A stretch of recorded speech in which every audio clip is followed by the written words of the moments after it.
It's JC with FMR Therapy, and today I want to show you a quick little hip internal rotation technique. So if you have a loss of some hip internal rotation, we need to start with getting that back.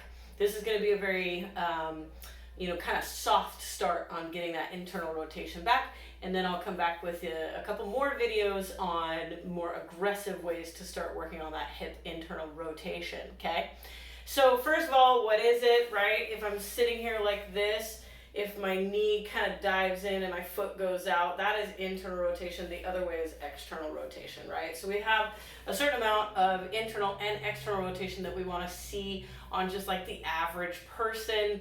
But what you care about is, does one leg move different than the other leg?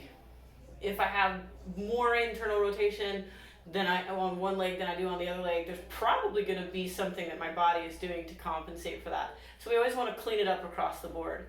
And the other question is, do I have enough internal rotation? Because if both legs are pretty stiff, we want to get both legs to be just a little better at being both mobile and stable. So let's start on the ground. I want you to lay on your back, right? Let me get a pillow here. There's a good pillow. So we're on our back, and your feet are going to be kind of squat width here, right? When I look down, I should be able to see my heel on this side and see my heel on that side.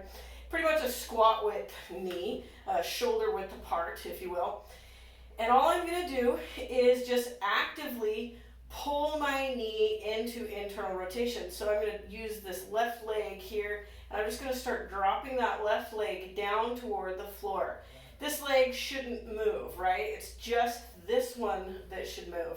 Another thing that shouldn't move is my back. My back and my butt cheek should just stay on the ground as that leg moves. So if when I'm moving into internal rotation, this leg starts moving away, right? It starts moving that way, most likely I'm also going to feel that my butt cheek starts coming off the ground and my back is starting to come off the ground, right? So basically all I'm doing there, instead of rotating here at the hip, I'm actually rotating way up here in the lumbar spine, and my pelvis is starting to go that way. So I just want to slow all that down. Only move the leg as far as I can move the leg. I'm going to show it on this leg too, so you can sort of see what's happening. That big toe is sort of a pivot point as I drop that knee down into internal rotation. So my big toe stays right where it is, this leg stays right where it is, and I'm just dropping that knee down into internal rotation. I take it as far as I can physically go without changing anything, right? Without letting this leg move, without letting my butt cheek come off the floor or my back, come off the floor. I'm just going as far as I can, and then I come back up. You guys get 20 reps on this leg, 20 reps on that leg. When you get to that end point, really pull without letting anything change, and then come back up, and you'll start to feel that in different parts of the hip. Another really good passive internal rotation. Let's say you go to do this and you just ain't got nothing, right? That's not going to work because you can barely even move that leg in without your whole body starting to move, right? So maybe it's passive time for you, right? And we're going to start by taking this leg and putting it up on the knee. And then this leg is now going to become a weight that's pulling that knee this way, right? Same rule applies here. I don't want that back and that butt cheek to come off the ground.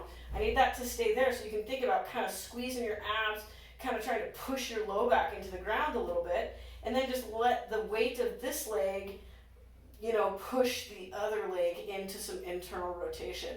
Get a good stretch there, then switch, right? I've still got that squat width feet.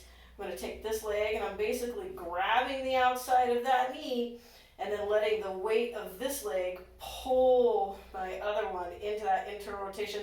But I'm not rotating my body, I'm just rotating my leg. All right? Okay, you guys, get on it. Try to work on this a lot. If you don't have internal rotation in your hip, I can guarantee there's going to be something wonky going up the chain or down the chain, either into the knee or up into the low back. So let's start getting better at the internal rotation of your hip. Okay, thanks for sticking with me. I'll see you again for more advanced hip internal rotation stuff next time.